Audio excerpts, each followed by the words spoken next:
आज हम बात करने वाले हैं स्पाई किड्स मूवी की, जो कि एक अमेरिकन एक्शन मूवी है जो ईयर 2001 में रिलीज हुई थी और इसे डायरेक्ट किया है रॉबर्ट रोड्रिग्विज ने। मूवी एक फैमिली के बारे में है जिसमें स्पाई किड्स अपने स्पाई पेरेंट्स को बचाते हैं। बात करें रेटिंग्स की तो IMDb पर it's 5.5 out of 10 and Metacritic score पर 77%, 93% ऑन रोटन टमेटोज। तो टाइम वेस्ट न करते हुए चलिए शुरू करते हैं आज की एक्सप्लेनेशन वीडियो को। मूवी के ओपनिंग सीन में हम दो भाई बहनों को देखते हैं जिसमें भाई का नाम जूडी होता है और बहन का नाम कार्मन होता है, और उनकी माँ उन्हें सोने के लिए कहती है जिनका नाम होता है ए ग्रेट कॉटेज। और जूडी कहता है मैं ब्रश कर रहा हूँ, उसके बाद सो जाऊंगा। और उसके बाद वो अपने हाथों के मस्सों पर दवाई लगाता है और कार्मन अपने बिस्तर पर बैठ जाती है। और कार्मन अपनी माँ से कहती है मुझे एक कहानी सुनाओ।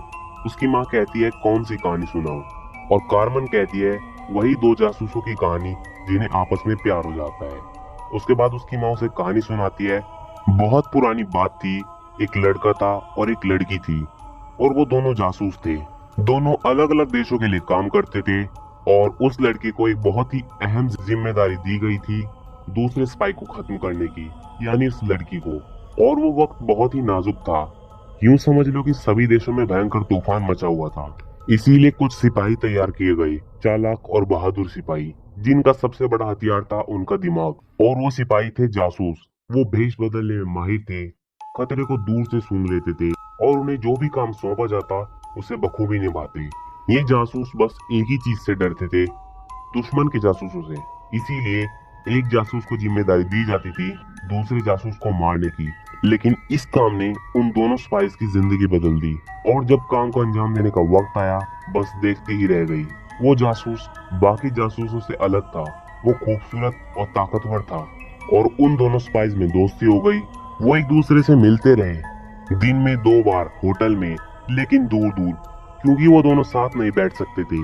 लेकिन फिर भी उन दोनों ने शादी कर ली और उसके बाद तबाही शुरू हो गई, क्योंकि कुछ लोग जानते थे कि ये दो लोग 100 लोगों के बराबर हैं और अगर ये दोनों मिल जाए तो कयामत ढा सकते हैं। और फिर उन्होंने जासूसी छोड़ दी और कहीं पर बस गए और वहीं पर रहने लगे, और बस ये कहानी यहीं पर ही खत्म हो जाती है। उसके बाद इंग्रिड अपने हस्बैंड के पास जाती है जिसका नाम होता है ग्रिगोरियो कॉर्टेज।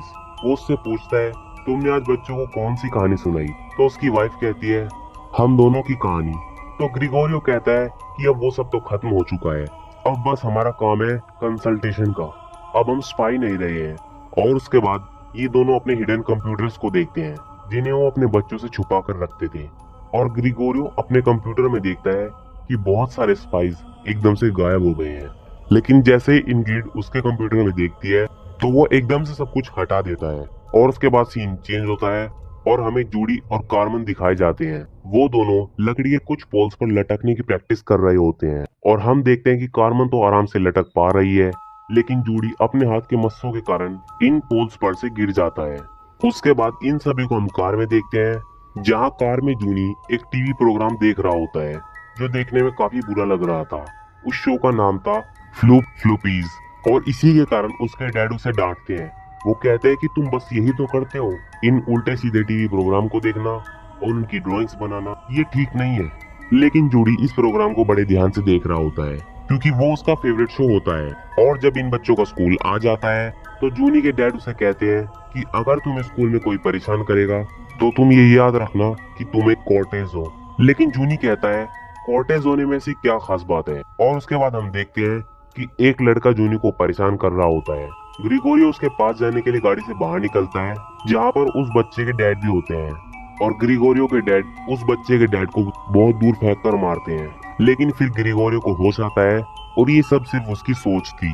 और उसके बाद सीन चेंज होता है और हमें समुद्र के बीचों बीच एक छोटे से आइलैंड पर एक किला दिखता है, जहाँ पर हम जूनी के इस टीवी प्रोग्राम के होस्ट को देखते हैं, जहाँ पर एक आदमी कहता है कि मिस्टर फ्लूक एक बहुत ही अच्छे साइंटिस्ट है, मगर उन्होंने हमें करोड़ों डॉलर्स के बदले ये बेवकूफ कार्टून दिए हैं। और वहीं पर हम बड़े अंगूठों को भी देखते हैं जिनका नाम होता है थम थम, लेकिन वे भी बेवकूफ होते हैं। उसके बाद मिस्टर फ्लूक उन्हें एक खास चीज दिखाते हैं, कुछ रोबोट्स जो बच्चों की शक्ल के थे, और फ्लूक उन्हें किसी की शक्ल में बदल सकता था और किसी का भी दिमाग डाल सकता था, और उनमें बस एक चीज की कमी थी, वह है दिमाग। और फिर सीन चेंज होता है और हम ग्रिगोरियो को देखते हैं जो कुछ ढूंढ रहा होता है। और वहीं पर इंग्रिड आ जाती है और वो उससे पूछती है कि क्या ढूंढ रहे हो। तो ग्रिगोरियो बताता है कि ओएसएस के सारे एजेंट्स लापता हो गए हैं, मुझे उन्हें ढूंढने के मिशन पर जाना है। तो इंग्रिड कहती है कि तुम 9 साल बाद एक मिशन पर जा रहे हो। तो ग्रिगोरियो कहता है मुझे खुद डिविलियर ने फोन किया है और आने के लिए कहा है। तो इंग्रिड कहते हैं कि मैं भी चलूंगी और इसीलिए वो एक रिश्तेदार को अपने बच्चों का ख्याल रखने के लिए बुलाते हैं। और उसके बाद इंग्रिड ग्रिगोरियो तैयार होते हैं अपने मिशन पर जाने के लिए और अपनी गाड़ी में बैठ जाते हैं और अपने मिशन की डिटेल लेने के बाद अपनी गाड़ी को समुद्र में ले जाते हैं, जहां पर वो गाड़ी कन्वर्ट हो जाती है अंडरग्राउंड सबमरीन में। लेकिन उनका कोई पीछा कर रहा होता है। ग्रिगोरियो अपनी गाड़ी को तेज चलाता है लेकिन वो फिर भी उन्हें चारों तरफ से घेर लेते हैं। और फिर सीन चेंज होता है और घर पर हम देखते हैं कि घर के सारे अलार्म बजने शुरू हो गए हैं और सब जगह लिखा आ रहा है रेड अलर्ट। और अंकल फिलिक्स जो उनका ध्यान रखने के लिए आए हुए थे उन बच्चों को 2 बैग्स देते हैं और उन्हें कहते हैं जल्दी से मेरे पीछे आओ। वो कहता है बहुत सारी बातें बताने का वक्त नहीं है पर तुम बस चलते रहो। वो कहता है कि पहली बात तो ये है कि मैं तुम्हारा अंकल नहीं हूँ, तुम्हारे मॉम और डैड जासूस हैं, बहुत अच्छे जासूस, लेकिन वो पिछले 9 सालों से काम नहीं कर रहे हैं और मुझे तुम्हारी सुरक्षा के लिए भेजा गया है। लेकिन लगता है कि कुछ गड़बड़ हो गई है, मुझे तुम्हें सेफ हाउस ले जाना होगा। और हम सभी देखते हैं वो आदमी उन्हें एक शिप में बिठा देता है और खुद बाहर चला जाता है और हम देखते हैं कि वहाँ पर थम्स ने हमला कर दिया है और वो फिलिक्स को पकड़ लेते हैं। और जिस शिप पर कार्बन और जूडी बैठे होते हैं वो शिप ऑटोमेटिक सिस्टम पर होती है और वो सिर्फ एक बटन दबाकर वहां से निकल जाते हैं और सीधा समुद्र में पहुंच जाते हैं। लेकिन उनके पीछे थम्स भी होते हैं। लेकिन थोड़ी देर बाद वो सेफ हाउस पहुंच जाते हैं और वो देखते हैं कि सेफ हाउस तो कहीं से भी सेफ नहीं है, वो तो बिल्कुल एक टूटा फूटा एक छोटा सा घर है। लेकिन वहां पर पहुंचने के बाद एक मशीनी आवाज उन्हें कहती है अपना पूरा नाम बताओ और कार्मेन अपना पूरा नाम बता देती है और गेट खुल जाता है और अंदर से वो सेफ हाउस बहुत आलीशान होता है। और वो देखते हैं कि वो सभी चीजें मशेटी नाम के आदमी ने बनाई होती हैं और उन्हें एक फोटो भी दिखती है जिस पर मशेटी और उनके डैड एक साथ खड़े थे। और वहीं दूसरी तरफ फ्लूक ने ग्रिगोरियो और इंग्रिड को पकड़ लिया होता है, लेकिन वो अपनी चालाकी से उसकी कैद से छूट जाते हैं और वहाँ पर जांच पड़ताल शुरू कर देते हैं। और सबसे पहले वो एक वर्चुअल रूम में पहुंच जाते हैं जहाँ पर वो बहुत अजीब चीजें देखते हैं और वो उस रूम से गिर के सीधा फ्लूक के पास पहुंच जाते हैं और वो उन्हें कहता है पहले खाना खा लो। और इंग्रिड उससे पूछती है कि ओएसएस के सभी जासूस कहाँ हैं और फ्लूक उन्हें बताता है कि 12 साल पहले आर्टिफिशियल इंटेलिजेंस के द्वारा एक दिमाग बनाया गया लेकिन वो खोज बंद कर दी गई। और वो कहता है कि उस एक्सपेरिमेंट में कोई और भी था जो इस चीज को फिर से बना सकता है। और इस बात पर ग्रिगोरियो कहता है मैं तुम्हारे लिए कुछ नहीं बनाऊंगा।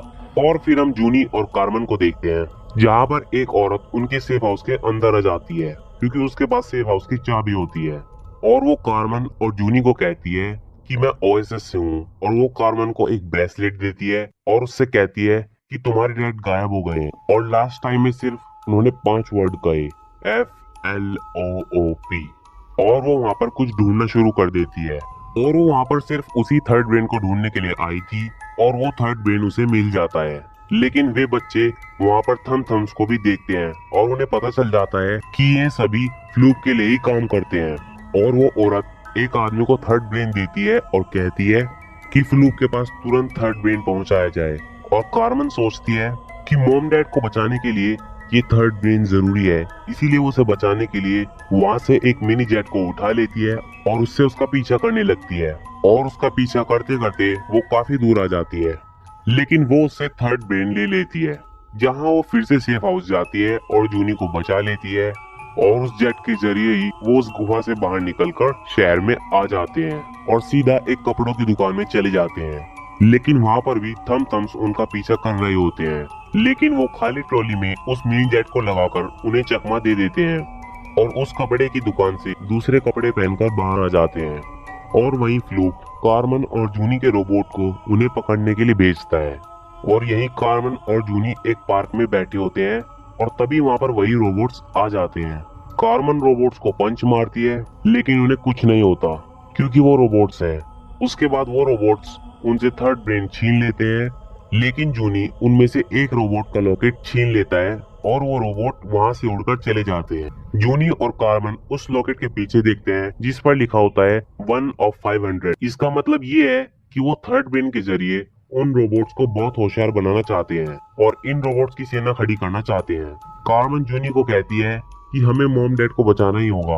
और फिर सीन चेंज होता है और हम ग्रिगोरियो और इंग्रिड को देखते हैं, जहाँ पर ग्रिगोरियो इंग्रिड को बताता है कि थर्ड ब्रेन एक ऐसी चीज है जो किसी भी हालात को समझने में सक्षम है और बहुत ही ज्यादा होशियार है, और अगर वो किसी गलत हाथों में लग जाए तो ये दुनिया खत्म हो सकती थी। और इसीलिए ओएसएस ने यह फैसला किया कि इस खोज को यहीं पर ही खत्म कर दिया जाए और आदेश दिया कि इस सब को यहीं पर ही खत्म कर दो। लेकिन मैंने ऐसा नहीं किया। मैंने थर्ड ब्रेन को छुपा लिया, तोड़ा नहीं था। और यहाँ पर बच्चे मशैटी के स्टोर पर पहुंच जाते हैं, जहाँ पर इन्हें पता चलता है कि मशैटी इनका अंकल है, यानी ग्रिगोरियो का बड़ा भाई। और ये जानते ही वो कार्बन और जूनी को वहाँ से निकलने के लिए कहता है।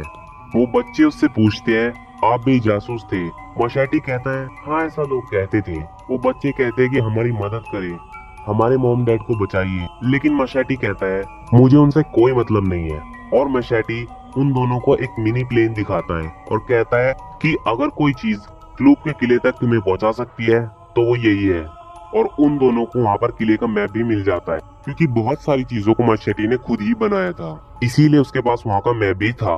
लेकिन मशैटी उन्हें मना कर देता है, मैं तुम्हारी कोई मदद नहीं करूंगा। और उसके बाद ये सभी खाना खाते हैं और उसके बाद ये सभी सो जाते हैं। लेकिन कार्बन और जूनी सोए नहीं होते हैं, वो सिर्फ सोने का नाटक कर रहे होते हैं। और उन्हें जो भी चीज काम की लगती है वो उन्हें ले लेते हैं, जैसे हथियार, किले का map, laser beam, chewing gum bomb, दुनिया का सबसे छोटा कैमरा। और ये सब सामान लेने के बाद वो छत पर चले जाते हैं। और जैसे ही सुबह होती है और मशैटी उठता है, उसे अपने प्लेन की आवाज सुनाई देती है और वो अपनी छत पर जाता है। वो देखता है कि वहाँ पर कार्बन और जूनी उसके प्लेन में बैठकर फ्लूक के किले की तरफ निकल रहे होते हैं। लेकिन जब वो चले जाते हैं, मशैटी बहुत खुश होता है, जैसे कि उसका यही प्लान था और इसीलिए उसने प्लेन और किले का मैप दिखाया था। और वहीं दूसरी तरफ उस थर्ड ब्रेन के जरिए बहुत सारे थर्ड ब्रेन बनाए जा रहे थे। और यहाँ पर हमें एक राज की बात पता चलती है कि इस सब को करने का फ्लूक का कोई भी प्लान नहीं था, वो उसका साथी मिनियन ये सब करवा रहा था। फ्लूक बस अपने शो को चलाना चाहता था, लेकिन मिनियन इस दुनिया पर कब्जा करना चाहता था। और इसीलिए थर्ड ब्रेन के आते ही वो फ्लूक को वर्चुअल रूम में बंद करवा देता है और खुद यहाँ का किंग बन जाता है। और दूसरी तरफ कार्बन और जूनी उस प्लेन में होते हैं जिसका ऑटो पायलट खराब हो जाता है और उन्हें खुद ही इस प्लेन को उड़ाना पड़ता है, लेकिन उसका बैलेंस खराब हो जाता है और उनकी बस क्रैश लैंडिंग होने ही वाली होती है। लेकिन वो समुद्र के पास पहुंच जाते हैं और इसीलिए उस प्लेन से कूद जाते हैं और बच जाते हैं। और वो दोनों वहाँ के अंडरग्राउंड के रास्ते उस किले के अंदर पहुंच जाते हैं, जहाँ पर उन्हें थम थम दिखाई देता है।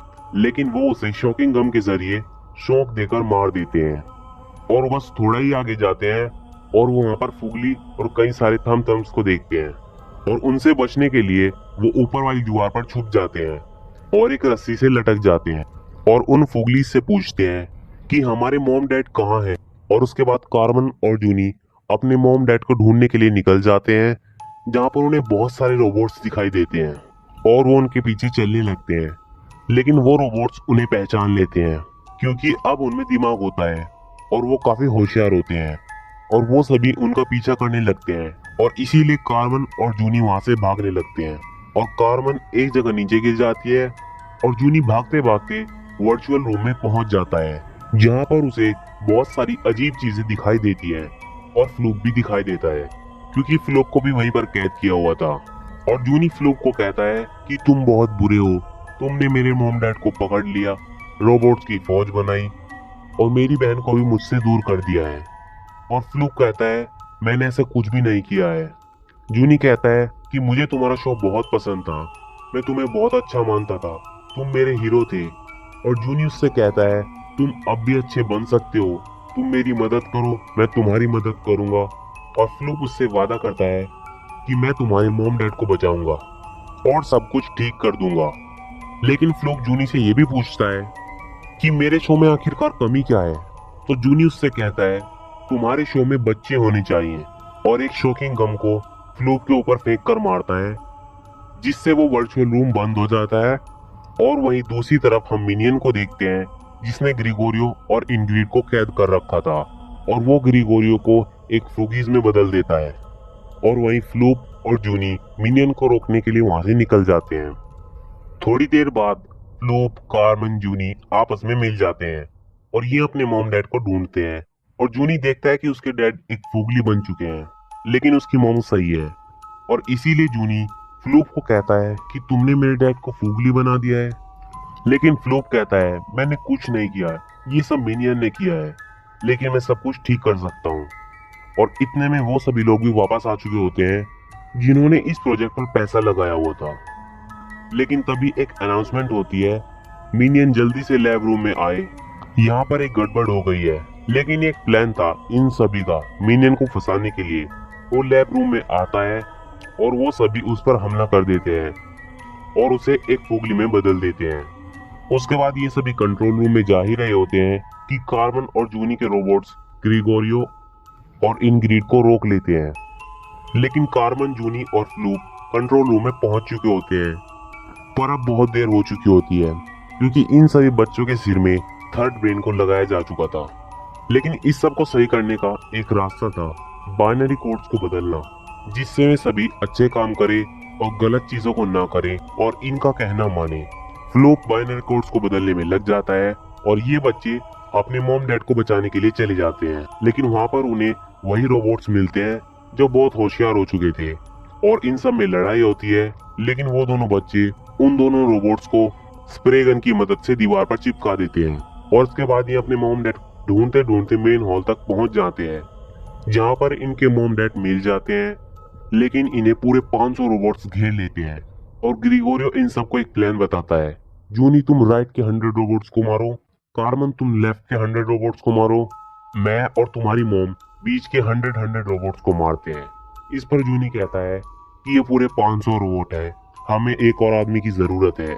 और तभी वहां पर मशाटी भी पहुंच जाता है और इतने में ही कंट्रोल रूम में फ्लूप उनके बाइनरी कोड्स को बदल देता है, जिससे ये सभी रोबोट्स कॉर्टेज फैमिली को छोड़कर बाकी सभी पर हमला कर देते हैं और सबके साथ फुटबॉल की तरह खेलने लगते हैं। उसके बाद फ्लूप जूनी को शुक्रिया कहता है और कॉर्टेज फैमिली खुशी खुशी अपने घर चले जाते हैं। और थोड़े दिनों बाद एक और असाइनमेंट के लिए अप्रोच किया जाता है और इस बार इनके मॉम डैड को नहीं बल्कि इनके बच्चों का अप्रोच किया जाता है। लेकिन जूनी कहता है हम कॉर्टेज हैं, हम जहाँ जाएंगे साथ जाएंगे, और बस यहीं पर ये मूवी खत्म हो जाती है।